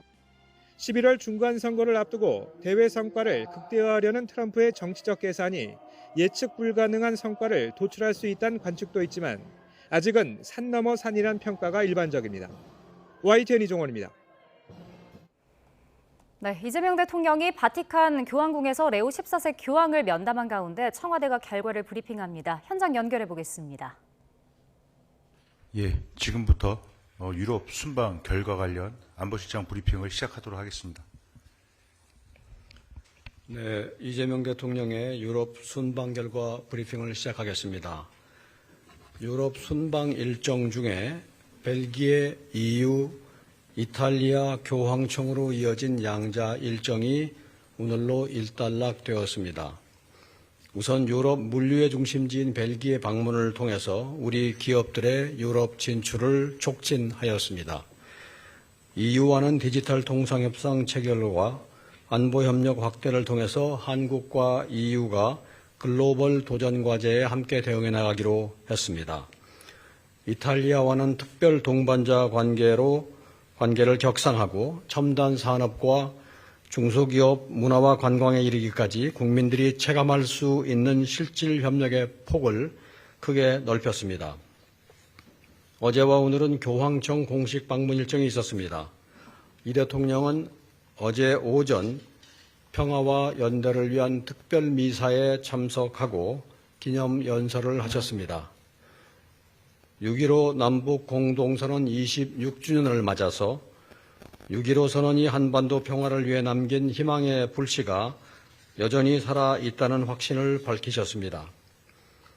이 대통령은 오늘 레오 14세 교황과 단독 면담을 갖고 이어서 바롤린 국무원장과도 면담을 가졌습니다. 교황님께 한반도 평화 정착에 대한 우리 국민의 염원과 우리 정부의 구상에 대해서 말씀을 드리고 교황청의 한반도 평화와 화해를 위한 변함없는 지지와 관심에 재확인을 하였습니다. 이 대통령과 교황은 2027년 서울 세계 청년대회의 성공적인 개최를 위해서 긴밀히 협력해 나가기로 했습니다. 이 대통령은 동대화 계기에 레오 14세의 방한을 정중히 초청하였습니다.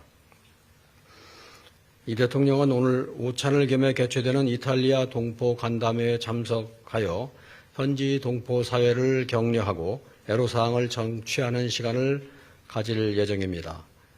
간담회 계기에 동포들이 제기하는 문제들은 이탈리아 측에 제기하여 조속한 진전을 이루도록 노력하겠습니다.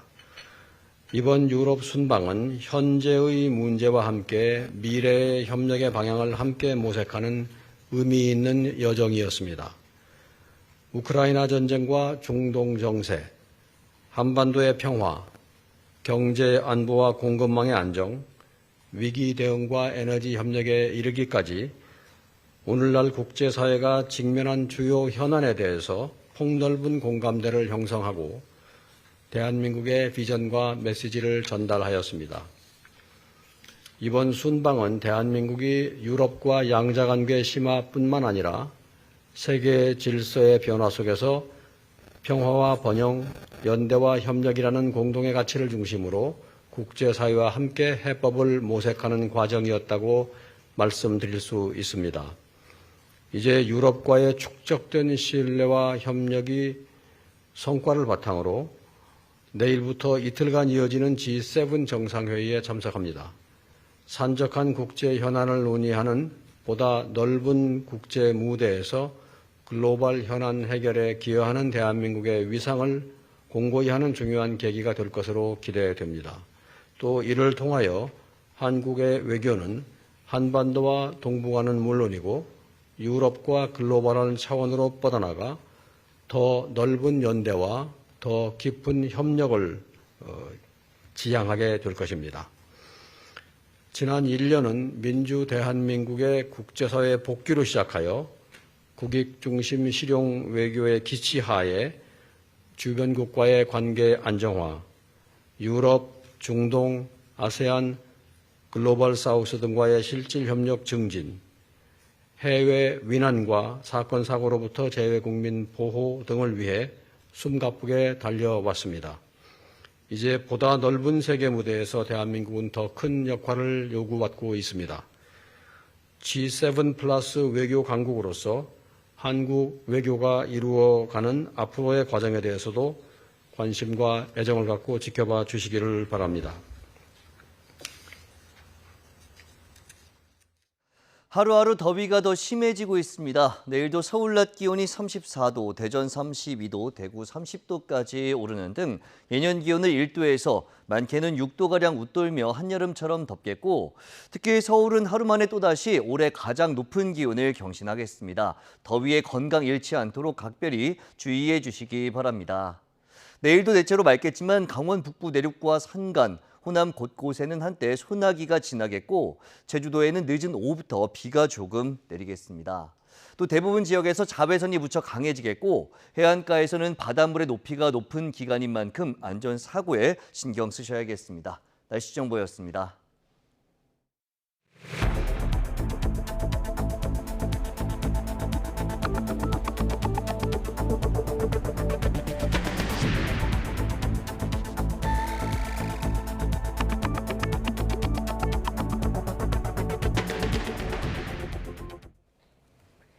미국과 이란의 종전 협상이 타결돼 오늘 19일 스위스 제네바에서 양해각서에 서명하기로 했습니다. 트럼프 대통령은 서명 직후 호르무즈 해협이 개방되고 또 대이란 해상 봉쇄도 즉시 해제될 거라면서 자신이 평화를 이뤘다고 평가했습니다. 홍상희 특파원입니다. 중동은 물론 전 세계를 위기로 몰아넣었던 이란 전쟁이 106일 만에 사실상 종료됐습니다.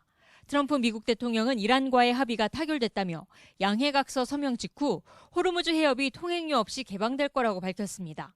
또 호르무즈 해협에서 기뢰 제거 작업이 진행되고 석유가 전 세계로 다시 흐르게 될 거라고 강조했습니다.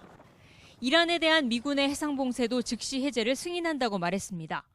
협상을 중재해온 파키스탄 총리도 미국과 이란이 레바논을 포함한 모든 전선에서 즉각적이고 영구적인 군사작전 종료를 선언했다고 확인했습니다. 종전 양해각서 서명식은 오는 19일 스위스에서 진행됩니다. 제이디 벤스 미 부통령은 G7 정상회의 참석을 위해 유럽을 방문하는 트럼프 대통령이 제네바에서 열리는 서명식에 참석할 가능성이 있다고 밝혔습니다.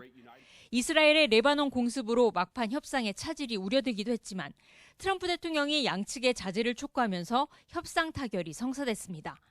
트럼프 대통령은 과거 미국 지도자들도 이란과의 평화를 시도했지만 모두 실패했다며 이제야 평화를 실현할 사람을 찾았다며 자신의 공을 치켜세웠습니다.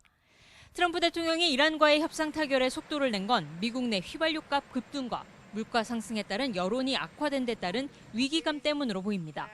자신의 핵심 지지층인 마가 진영에서조차 이란 전쟁에 대한 비판이 이어지면서 국정 지지율도 40% 아래로 떨어지면서 장기전으로 가기엔 부담이 컸을 거란 분석입니다. 트럼프 대통령은 통행료 없는 호르무즈 해협 통항을 선언했지만 이란은 호르무즈 해협에서의 주도권을 주장하고 있어 앞으로도 갈등은 계속될 것으로 보입니다. 워싱턴에서 YTN 홍상입니다. 이란은 미국과의 종전 합의를 이란의 위대한 승리라고 주장했습니다. 또 곧 체결할 양해각서에 동결자산 해제와 호르무즈 통행료 징수 조항까지 담겼다고 주장해 향후 협상 과정에 상당한 진통을 예고했습니다. 권준기 기자입니다. 종전 합의를 발표하는 이란 국영방송. 전쟁에서 패배한 미국의 어쩔 수 없는 선택이었다고 주장했습니다. آمریکا وادار به امضای تفاهم پایان جنگ با جمهوری اسلامی ایران و 이란 외무차관도 미국과의 합의 사실을 확인하며 두 가지 사안이 즉각 시행에 들어간다고 밝혔습니다. 레바논을 포함한 모든 전선에서의 군사 행동이 영구적으로 중단되고 미국의 대이란 해상 봉쇄가 완전히 해제된다는 겁니다. 반면 이란의 호르무즈 해협 봉쇄는 19일 MOU 체결 이후 풀린다고 설명했습니다. 그러면서 이번 합의는 이란의 위대한 승리라고 강조했습니다. و جمهوری اسلامی ایران پیروزی‌های درخشانی رو در واقع در این جنگ کسب کرد و خود دشمن مجبور به درخواست آتش‌بس و مذاکره شد. 이란 언론은 양해각서 체결과 함께 동결자산 일부가 해제되고 호르무즈 해협 통행료도 징수하게 될 거라고 전했습니다. 또 농축 우라늄도 미국이나 제3국으로 반출되는 일은 없을 거라고 선을 그었습니다. 하지만 이 같은 이란의 승리 선언은 미국의 계산과 정면으로 충돌해 곧 시작될 60일간 본 협상은 언제 터질지 모를 시한폭탄을 안고 출발하게 됐습니다. YTN 권준기입니다. 오늘 19일 역사적인 종전 양해각서 서명을 앞둔 미국과 이란이 동결자금 해제 시점을 둘러싸고 초반부터 정면 충돌하고 있습니다. 미 CNN 방송에 따르면 미국 정부 관계자는 서명 직후 자금 일부가 곧바로 해제될 거라는 이란 측 주장을 전면 부인하며 이란이 의무를 실행하기 전엔 돈을 줄 수 없다고 못 박았습니다. 반면 이란은 미국이 해상 봉쇄를 끝내고 최소 120억 달러, 우리 돈 약 18조 원 규모의 동결 자금을 먼저 풀어야만 후속 협상에 임하겠다는 입장입니다. 트럼프 대통령의 종전 합의 공식 발표에도 미국 정치권에서는 여야를 가리지 않고 거센 비판이 쏟아지고 있습니다. 트럼프 대통령의 최측근으로 꼽히는 린지 그레이엄 공화당 상원의원은 양국의 합의 해석이 다르다라는 점에 우려를 표하며 앞으로 핵 협상에 대한 의회 차원의 철저한 견제를 예고했습니다. 야당인 민주당은 이번 합의가 과거 오바마 행정부 시절 체결된 핵 합의보다도 훨씬 후퇴한 최악의 결과라고 맹비난했습니다. 특히 잭 리드 상원의원은 이번 합의가 트럼프 대통령 본인의 80세 생일을 자축하기 위한 이기적인 생일 선물에 불과하다고 직격탄을 날렸습니다. 미국과 이란이 종전을 골자로 한 양해각서 체결을 합의하자 국제사회는 일단 일제히 환영의 뜻을 밝혔습니다. 안토니오 구테우스 유엔 사무총장은 환영 성명에서 이번 평화 합의를 중동 전쟁 해결을 위한 중대한 진전이라고 평가했습니다. 영국, 프랑스, 독일, 이탈리아 정상들도 공동 성명에서 양해각서 발표를 환영한다며 이란은 결코 핵무기를 획득해서는 안 되고 이를 위해 미국과 이란, 국제원자력기구와 협력할 준비가 돼 있다고 말했습니다. 다만 이스라엘 네타냐후 총리는 아직 공식 반응을 내놓지 않았습니다. 종전합의 소식에 국내 증시가 전 거래일 대비 5% 넘게 오르며 8,500선에 안착했습니다. 환율은 9원 가까이 떨어진 1,511원으로 주간 거래를 마쳤습니다. 박기환 기자입니다. 석 달 넘게 세계 경제를 발목 잡던 이란 전쟁이 끝나자 코스피는 개장과 동시에 치솟았습니다. 4.95%의 상승 출발에 장 초반 한때 8,600을 돌파했습니다. 이 때문에 뜨거워진 장을 식히기 위한 매수 사이드카가 개장 6분 만에 발동됐습니다. 코스피 대장주 삼성전자와 SK하이닉스 역시 4%와 6% 넘게 오르며 날아올랐습니다. 대부분 종목에 빨간불이 들어왔고 삼성전기와 LG전자, 카카오 등은 두 자릿수 상승세를 보였습니다. 상승세를 이어간 코스피는 5.2% 오른 8,545로 장을 마쳤습니다. 특히 24일 연속 순매도 행진을 끝내고 이틀 연속 매수세로 돌아선 외국인이 1조 원 넘게 순매수하며 상승장을 이끌었습니다. 기관도 5천억 원 넘게 순매수한 반면 개인은 하루 1조 4천억 원 이상을 팔아치웠습니다. 코스닥은 0.48% 오른 1,034로 마감했습니다. 하지만 우리 시간으로 18일 새벽 결과가 발표되는 미국 FOMC 회의에 따른 변동성 확대 요인은 여전히 변수로 남아 있습니다. 케빈 워시가 연준 의장으로 취임한 이후에 첫 번째 FOMC 회의잖아요. 그로 이제 통화 정책에 대한 방향, 또 이제 양적 긴축도 계속 주장해 왔었잖아요. 그래서 그런 것들에 대한 입장에 따라서 종전 소식의 원 달러 환율은 장중 1,504원까지 떨어졌다가 8.7원 내린 1,511.1원을 기록했습니다. 주간 거래 종가 기준으로 지난 1일 이후 가장 낮은 수준입니다. YTN 박견입니다. 미국과 이란이 오는 19일 종전 양해각서 MOU에 서명한다고 밝히면서 미국 지수 선물이 일제히 상승하고 또 국제 유가가 하락했으며 미국 달러화는 약세를 보였습니다. 미국 동부 시간 저녁 8시 17분 기준 미국 증시의 다우존스 지수 선물은 0.69%, S&P 500 지수 선물은 0.95% 상승했으며 나스닥 지수 선물은 1.61% 뛰었습니다. ICE 선물거래소에서 국제 유가 기준인 8월 인도분 브렌트유 선물은 4.3% 하락해 배럴당 83달러 수준에서 또 뉴욕 유가 기준점인 서부 텍사스 원유는 4.8% 하락한 배럴당 80달러대 거래됐습니다. 미국과 이란 간 종전 합의로 중동발 불확실성이 완화하면서 우리 경제도 한숨 돌리게 됐습니다. 하지만 물가 상승의 여지는 당분간 이어지고 특히 환율이 쉽사리 진정되지 않을 것이라는 전망이 나오고 있어 취약계층 부담은 여전할 것으로 우려됩니다.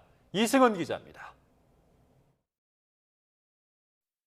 한국은행은 지난달 올해 한국 경제 성장률을 2.6%, 소비자 물가 상승률은 2.7%로 내다봤습니다.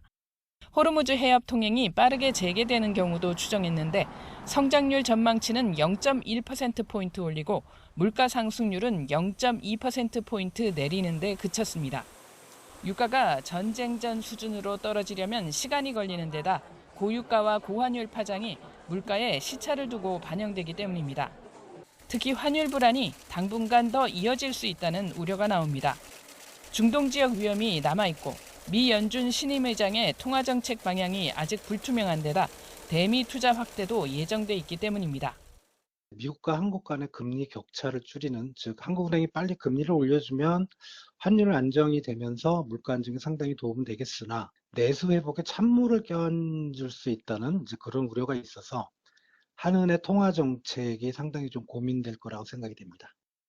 1분기 명목 국내 총생산, GDP 성장률은 전분기 대비 10.5%에 이르러 50년 만에 최고를 기록했습니다. 하지만 지난달 취업자 수는 이란 전쟁 영향이 심화하면서 17개월 만에 감소했고 분배 지표도 악화하고 있습니다.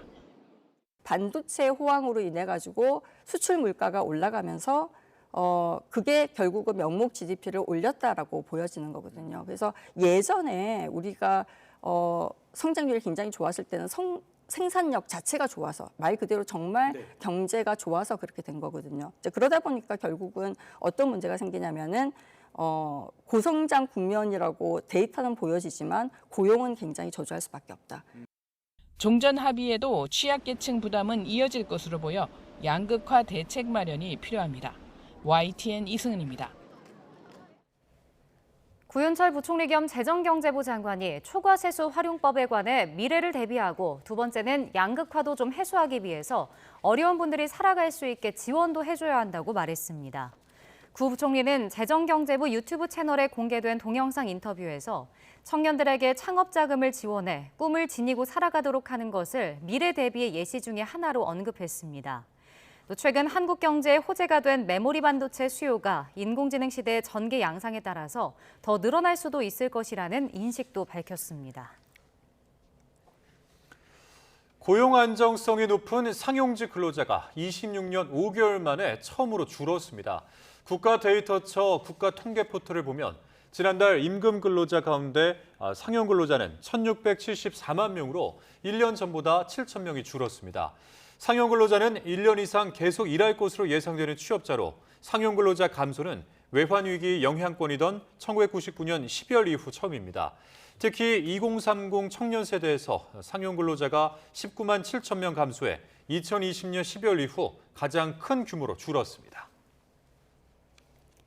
잠실개표소 봉쇄 시위와 관련해 경찰이 평화적 의사표현은 적극 보장한다면서도 불법 행위에 동조했다가는 패가망신할 수 있다며 강하게 경고했습니다. 경찰관 모욕 사건에 대해서도 사람을 특정해서 체포하는 건 한국 경찰이 최고라면서 모욕에 참여한 사람들도 조만간 검거될 것이라고 강조했습니다. 표정호 기자입니다. 투표용지 부족 사태에 항의하는 잠실 개표소 봉쇄 시위가 열흘 넘게 이어지고 있습니다. 경찰은 시위 현장에서 벌어진 불법 행위 15건에 대해 수사하고 있다고 밝혔습니다. 핸드볼 선수 검문 검색과 언론인 폭행, 경찰관 모욕, 시위 참가자 간 폭행 등입니다. 박종보 서울경찰청장은 유소년 핸드볼 선수들을 상대로 한 불법 검문 검색에 대해 다중의 위력을 과시한 심각한 범죄라며 특수강요죄를 적용해 수사하고 있다고 밝혔습니다. 박 청장은 특수강요죄는 10년 이하 징역으로 형량이 매우 높다며 불법 행위에 동조했다가 공범이 되면 패가 망신할 수도 있다고 경고했습니다. 또 취재진 폭행 사건에 대해선 있을 수 없는 일이라며 일단 체포감금죄로 조사하고 있다고 말했는데 특수체포감금죄 적용 가능성도 내비쳤습니다. 경찰은 두 사건의 적극 가담자 6명을 특정하고 있다며 이 가운데 일부는 신원을 확인했다고 설명했습니다. 경찰은 시위 현장에서 벌어진 경찰관 모욕과 관련해서도 3건의 고소를 접수해 수사하고 있는데 박 청장은 사람을 특정해 체포하는 건 한국 경찰이 최고다. 마음만 먹으면 얼마든지 할 수 있다며 당시 모욕에 참여한 사람들도 조만간 검거될 거라고 생각한다고 자신했습니다. 박 청장은 다중위력을 이용해 불법 행위를 하는 경우 훨씬 중하게 처벌받는다며 아무 생각 없이 동조했다간 나중에 큰 책임을 져야 한다는 걸 시위대가 유념했으면 좋겠다고 거듭 강조했습니다. 다만 시위 자체에 대해선 평화적 의사표현은 헌법상 보장하는 국민의 권리인 만큼 경찰에서 적극 보장할 거라고 덧붙였습니다. YTN 표정우입니다. 선거 이후에 계속 이어지는 집회와 시위로 해당 체육단체들의 업무 피해가 가중되면서 대한체육회가 법적 대응을 예고했습니다. 아시아 펜싱 선수권 대회 참가를 앞둔 펜싱 국가대표 선수단은 경기에 사용할 칼을 꺼내지 못하고 있고 이번 달 말 인천에서 세계선수권 대회를 개최하는 대한수중핀 수영협회는 대회 준비가 사실상 마비된 상황입니다. 유 회장은 관련 사실관계를 철저히 확인해 민형사상 책임을 포함한 법적 대응을 검토하겠다고 강조했습니다. 유럽을 순방 중인 이재명 대통령이 투표용지 부족 사태로 촉발된 서울 잠실 일대 이 시위와 관련해서 시위대는 타인의 권리 침해가 없도록 자제해야 한다고 지적했습니다. 이 대통령은 오늘 SNS에 올림픽공원 핸드볼 경기장 개표소 봉쇄 시위로 내부에 사무실을 둔 체육단체들의 국제대회 출전 준비 등 업무가 마비되고 있다는 언론 보도를 공유하며 이같이 적었습니다. 그러면서 시위대의 민간인 출입 제한 행패 등 위력에 의한 업무방해 행위자는 물론 공모자에 대해서 엄중 수사를 경찰에 지시했다고 밝혔습니다. 선관위가 소쿠리 투표 사태 당시 성과급을 단돈 1,000원 빼고 전부 집행해 논란을 빚고 있다는 사실 앞서 YTN이 단독 보도로 전해드렸습니다. 네, 무려 58명 부정합격 의혹이 불거졌던 3년 전 자녀 특혜 채용 논란 때도 선관위는 성과급 예산 대부분을 챙겼습니다. 박희재 기자의 단독 보도입니다. 3년 전인 지난 2023년 선관위는 이른바 아빠 찬스 의혹으로 홍역을 치렀습니다. 특히 선관위 최고위급 실무진 자녀들이 부정 채용 의혹에 연루된 것으로 드러나며 파장이 컸습니다. 자진 사퇴시킬 의향이 있으십니까 없으십니까? 그럼 본인의 의사... 저러니까요. 따님 사직서 내게 해줄 겁니까? 제가 결정한 문제는 본인 의사... 이후 감사원 조사 결과 지난 2013년부터 10년에 걸친 경력 채용 가운데 규정 위반만 무려 878건이 드러나는 등 총체적 부정 채용 의혹이 상당 부분 사실로 드러나기도 했습니다. 그런데 YTN 취재 결과 선관위는 부정 채용 의혹이 처음 세상에 밝혀지며 국민적인 공분을 샀던 지난 2023년에도 성과급만큼은 꼬박꼬박 챙겨온 것으로 확인됐습니다. YTN이 확보한 당시 인건비 자료를 보면 근무 성적 등이 우수할 때 지급하는 성과상여급에 배정된 예산은 85억 2,040만 5천 원으로 그보다 한 해 전 소쿠리 투표 논란이 있었던 지난 2022년보다 2억 원 정도 늘었습니다. 선관위는 이 가운데 83억 6,319만 5천 원, 사실상 전액에 가까운 98.1% 수준을 직원들에게 성과급으로 나눠줬습니다. 소쿠리 투표에 이은 아빠 찬스 부정 채용 의혹으로 고위직들은 사퇴하고 조직에 대한 여론의 비판이 빗발치는데 성과급 예산은 증액됐고 실제 대부분 집행되는 등 선관위 내부 분위기는 그리 나쁘지 않았던 셈입니다. 중앙선관위는 YTN의 관련 질의에 예산 범위 안에서 지급했다고 밝혔습니다.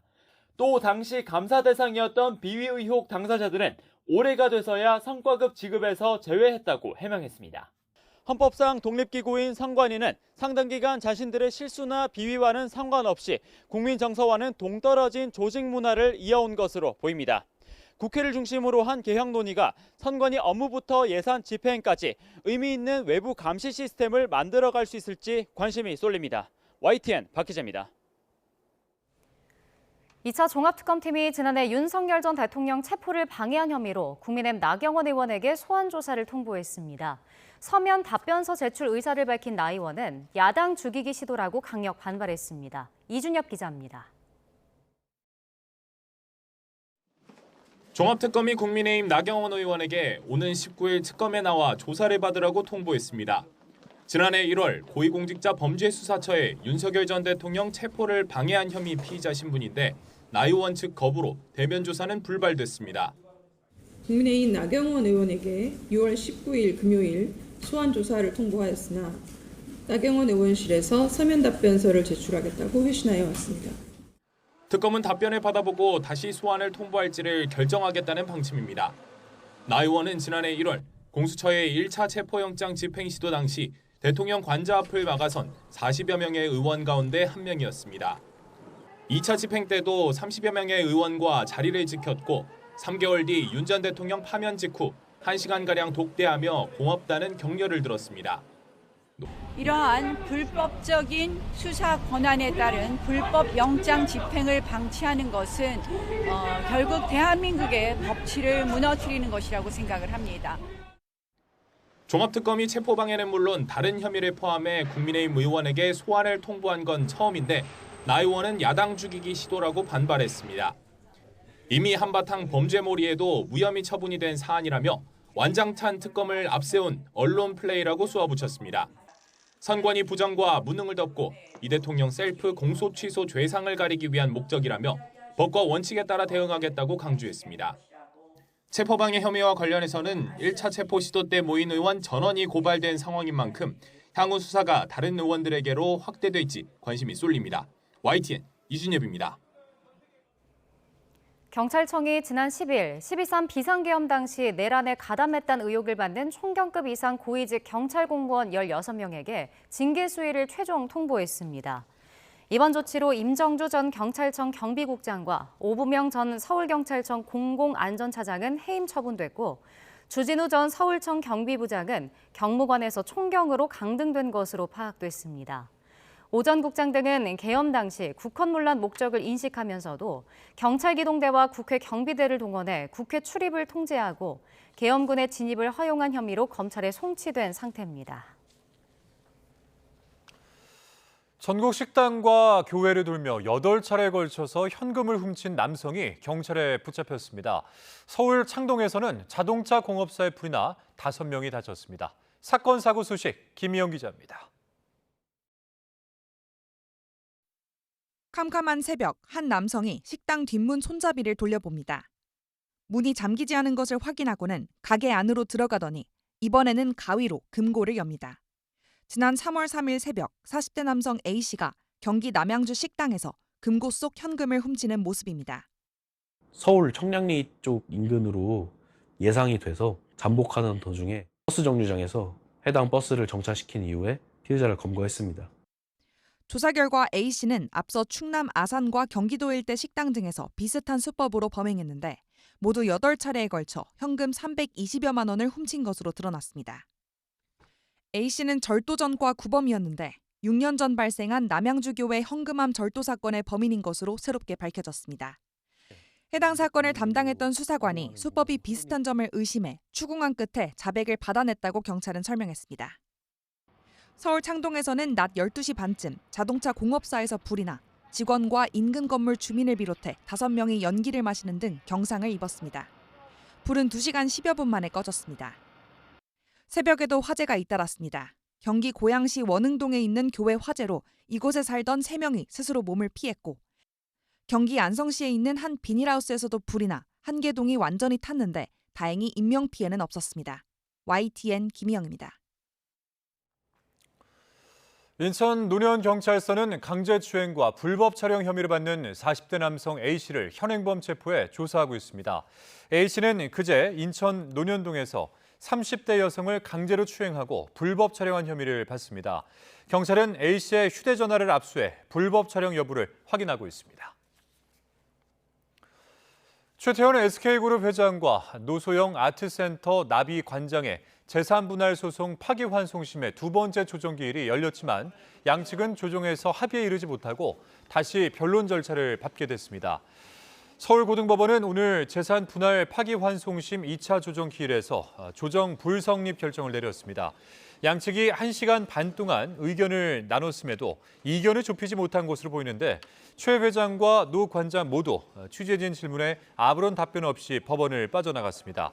조정 절차가 불성립으로 마무리되면서 파기환송심은 다시 정식 변론으로 이어집니다.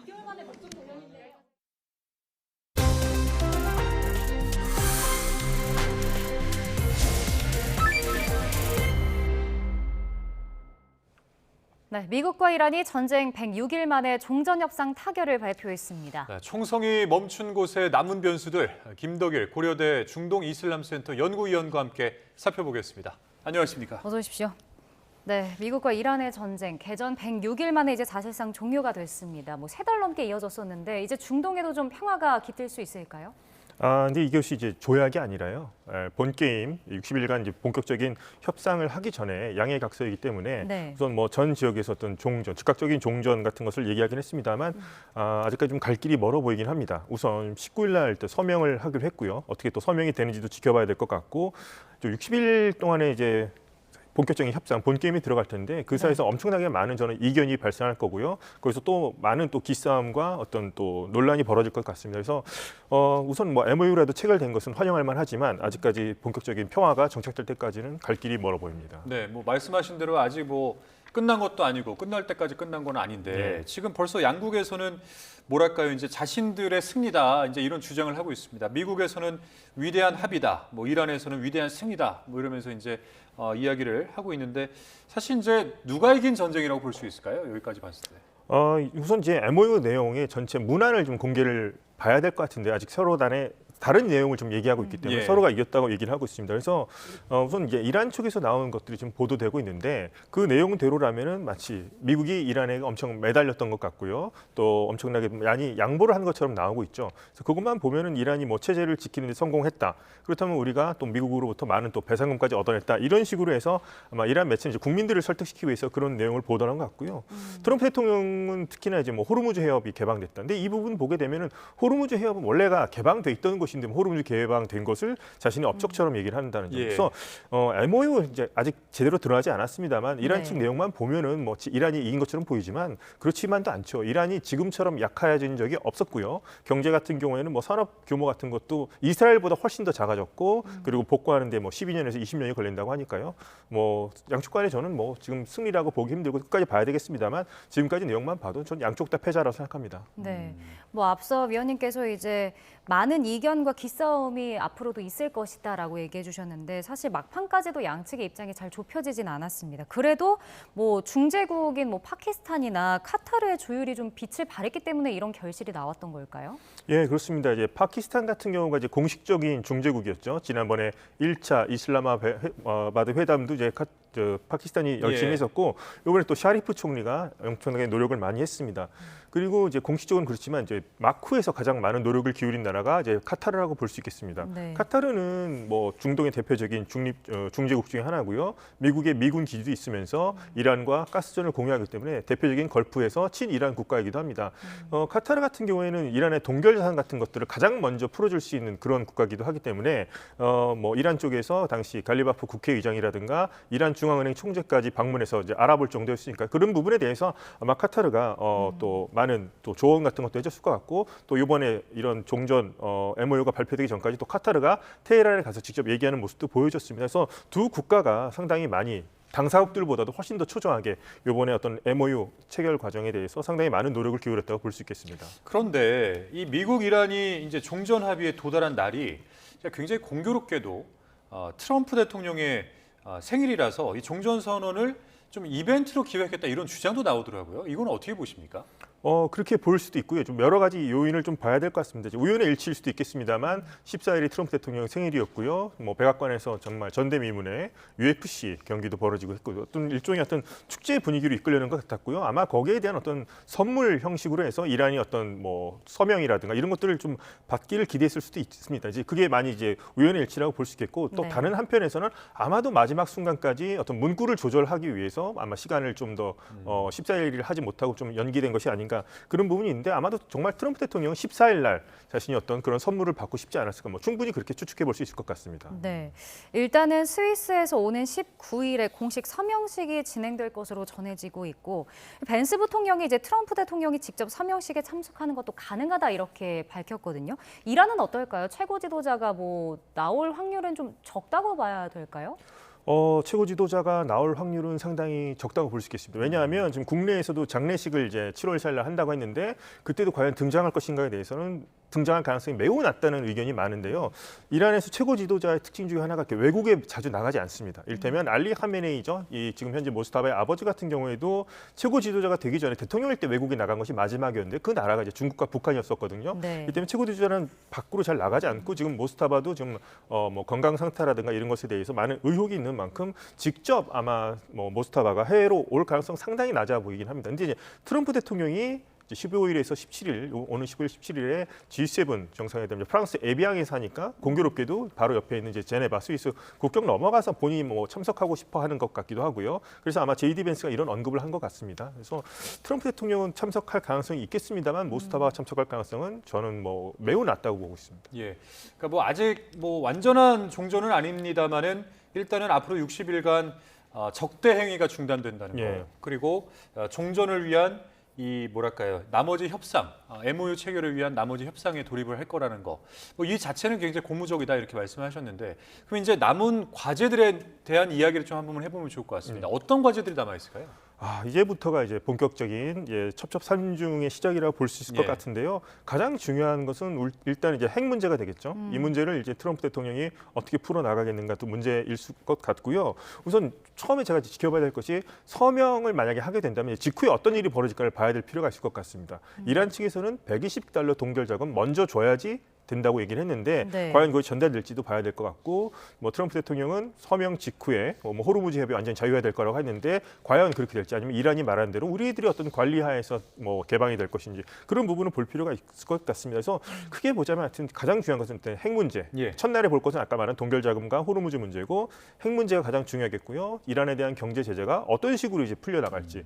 이란이 원하는 대로 한꺼번에 뭐 $240억 또 $120억, 그다음에 $240억 차례적으로 빨리 주어질지, 아니면 트럼프 대통령이 말한 대로 이란이 어떤 조치를 하는 것을 봐가면서 뭐 성적을 매겨가면서 하는 것처럼 그런 식으로 정제제를 해제해 줄지, 이런 부분에 대해서 많은 논의가 있을 것 같은데, 아무래도 뭐 기술적 문제라든가 가장 치열한 논점이 될 부분은 이제 핵 문제라고 볼 수 있겠습니다. 네, 핵 문제 이 부분도 좀 이견이 많을 것으로 보이는데, 사실 호르무즈 해협 관련해서도 앞서 잠깐 언급을 해주셨지만 뭐 이란은 수수료 징수 권리가 있다고 주장을 하고 있고, 근데 미국은 이제 통행료 없는 개방을 이제 트럼프 대통령이 얘기했단 말이죠. 이렇게 되면 이미 좀 부딪히고 있는 것 같은데 이건 어떻게 좀 해결을 할 수 있을까요? 그래서 이 부분이 이제 이란 측과 미국 측이 또 갈리는 부분이긴 한데요. 하여튼 그래서 지금 MOU 부분이 좀 어떤 얘기가 오고 갔는지를 일단 볼 필요가 있는데, 양측 다 지금 뭐 공개를 하고 있지 않은 상황이고 이란 측 얘기만 나오고 있으니까, 그래서 설마 그렇지는 않겠지만 또 뭐 이란과 뭐 미국이 서로 다른 MOU를 보고 있는 것은 아니지. 그리고 같은 MOU라도 뭐 영어로 써진 것과 뭐 페르시아로 써진 것이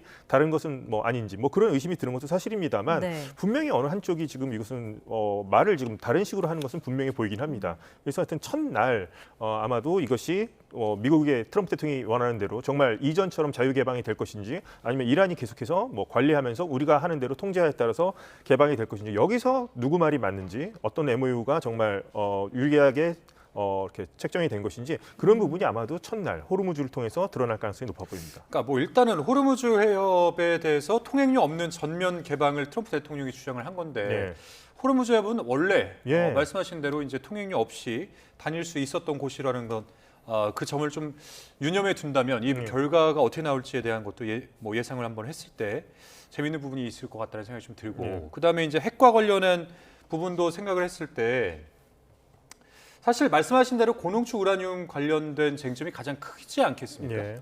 그런데 이게 이제 이란 영토 내에서 희석하는 방안에 대해서 미국이 좀 동의했다, 이런 내용도 나오더라고요. 그럼 미국이 많이 양보를 한 거 아니겠습니까? 이렇게 되면은? 그렇죠. 처음에는 이제 트럼프 대통령이 직접 가져오겠다, 뭐 군사 작전도 고려할 정도로 그런 얘기도 했습니다만, 트럼프 대통령이 SNS에 쓴 걸 보니까 주체는 분명히 미국으로 돼 있습니다. 하지만 미국이든지 아니면 이란 땅 안에서 뭐 희석을 시키든지 뭐 파괴하든지 그런 얘기를 했습니다. 그래서 뭐 이란 땅 안에서 그런 일을 하겠다는 것을 이제 보여준 것이기 때문에 트럼프 대통령이 처음에 얘기했던 것처럼 미국으로 가져와서 마치 전리품처럼 자신의 업적으로 소개할 려고 했던 본래의 꿈은 좀 접었던 것으로 볼 수 있겠습니다. 이제 이란도 이 부분 좀 부담스러울 수 있겠죠. 뭐 이란의 솔직한 심정은 처리를 안 하길 바라겠습니다만, 이제 뭐 미국이 주체가 돼서 하는 것을 또 원할지, 또 이 부분에 대해서는 엄청나게 또 이란 내에서도 반발이 있을 것이고, 앞으로 60일간 본격적인 협상 회담 과정에서 엄청난 서로 간의 기싸움이 예상이 됩니다. 네, 그러니까 앞으로 핵 협상 관련해서 양측이 치열하게 이제 다툴 텐데, 이에 대해서 이제 오바마 전 미국 대통령이 2015년에 자신이 타결한 기존 합의보다는 크게 진전되지 않을 거다, 이렇게 예상을 했습니다. 이 부분은 어떻게 평가를 하시나요? 오바마 대통령이 생각하는 자신의 업적이기도 하니까요. 그 부분에 대해서는 이제 본인보다 못할 것이다, 또 이런 얘기, 서로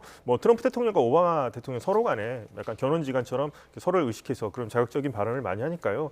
그래서 이 부분은 좀 지켜봐야 되겠습니다만 계속 말씀드린 거는 오바마 대통령은 3.67%로 이제 15년 동안 이란의 우라늄 농축을 이제 동결시키는 걸 그렇게 했습니다만 트럼프 대통령은 그거보다 나아야 하니까요. 그래서 과연 어느 정도 할 것인지, 그러니까 0%로 얼마 동안 할 것인지 처음에 이제 영구적으로 했다가 뭐 20년을 낮춘 그런 모습이 있는데 이 부분에 대해서 이제 아직까지 MOU에서는 지금 드러난 부분이 없습니다. 그래서 앞으로 이제 60일간의 이 부분 아마 이란은 이것도 핵 문제를 후순위로 미루면서 하려고 할 것이고요. 미국은 이 문제부터 이제 본격적으로 얘기하려고 할 것인데, 근데 저는 60일이라는 기간, 짧은 기간 동안 과연 이 핵 문제가 양측이 타결을 볼 수 있을지에 대해서는 좀 상당히 좀 회의적인 시간을 가지고 있습니다. 너무나 복잡한 문제이기도 하고요.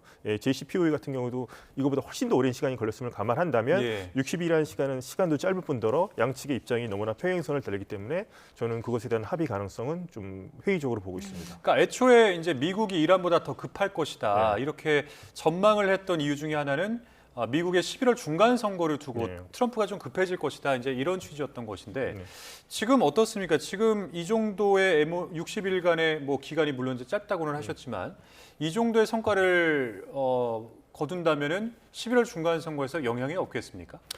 우선 얼마만큼 이제 트럼프 대통령이 유권자들의 마음을 살 수 있느냐 중요할 것 같은데요. 그러면 60일이라고 한다면 8월 정도까지가 되겠죠. 그 사이에 뭐 유가를 전쟁 이전 같이 획기적으로 낮출 수는 없겠습니다만 안전 국면에 접어들게 하고 주가를 올릴 수 있다면 아마도 미국 유권자들 상당수는 뭐 트럼프 대통령이 지난번에 전쟁했던 것에 대해서는 크게 책임을 묻지 않을 수도 있겠을 것 같기도 하고요. 근데 또 트럼프 대통령이 또 이런 얘기를 했다는 보도도 있죠. 60일 안에 성과가 나지 않을 경우에는 다시 뭐 전쟁이라는 옵션을 선택할 수도 있다. 뭐 이런 얘기도 있습니다. 그래서 이 부분에 대해서 하여튼 트럼프 대통령은 하여튼 지금 현재 유가에 민감하고 어떤 주가를 올리는 데 좀 관심이 있기 때문에 오늘 이런 발표를 봤을 때는 분명히 아마도 유권자들한테는 도움이 될 수도 있을 겁니다. 그런데 이제 트럼프를 지지했던 강경파들 입장에서는 이것이 우리가 미국의 승리를 거둬야지 왜 이란에 대폭 양보하느냐. 물론 MOU 전문이 나와봐야 확인을 하겠습니다만 뭐 오늘 나온 결과까지만 본다면 이란과 협상한다는 것 자체, 이란도 역시 미국과 협상하는 것을 굴욕으로 생각하는 것처럼 미국도 이란과 협상하는 것, 우리가 이겼는데 왜 협상하냐 이런 얘기 분명히 있을 거거든요. 그래서 이것이 미국 유권자들 전체를 어떤 뭐 표심을 잡을 수 있을지 아니면은 자신의 집토끼까지도 버리는 상황이 될지 그 부분은 조금 더 지켜볼 필요가 있을 것 같습니다. 네, 뭐 종전 합의에 도달하면서 이제 앞으로는 재건 부담 비용에 대해서도 좀 관심이 쏠리고 있습니다. 일단 미국이 걸프 우방국들에게 450조 원 규모의 이란 재건 펀드 압박을 하고 있는데 동맹국들도 이 부분을 좀 고려하고 있을 것 같거든요. 어떻게 대응해야 될지 좀 간략하게 설명을 해주신다면요. 이 부분에 대해서 이제 오히려 피해를 당한 국가들이 걸프 국가들이 이제 돈을 내라고 하는 얘기니까요. 또 미국이 우리가 부담했다 이런 식으로 할 텐데 우리나라도 아마 기뢰 제거 같은 경우, 그다음에 이번에 G7 회담인데 우리나라 이재명 대통령도 참석하지 않습니까? 그래서 호르무즈 해협에 대한 얘기가 나올 텐데요. 어떻게 보면 이제 우리나라도 비용을 분담해야 될 그런 시기가 온 것 같긴 합니다. 왜냐하면 아직도 24척의 우리나라 선박들이 있으니까요. 그래서 일단 평화가 정착이 된다고 하면 일단 종전 기간 동안 60일 동안 큰 이변이 없는 한 뭐 종전 상태가 계속 된다면 뭐 우리나라도 뭐 미국의 어떤 압력을 받아서 가는 형태가 아니라 국제적인 어떤 공조 차원에서 다국적으로 어떤 함대가 구성된다면 소해 작업이라 하죠. 기뢰 제거 같은 경우들 뭐 유럽 국가들이라든가 일본과 같이 공조하는 형태로 해서 우리나라도 평화적으로 기여할 수 있는 방안 그런 것들 우리나라 이제 선박들이 있으니까요. 뭐 부담이 아니라 어떤 뭐 우리도 책임을 가지고 한다는 형식으로 한 경우도 저는 뭐 대비해야 될 것 같습니다. 네, 알겠습니다. 오늘 말씀 여기까지 듣겠습니다. 지금까지 김덕일 고려대 중동 이슬람센터 연구위원과 함께했습니다. 오늘 말씀 고맙습니다. 고맙습니다.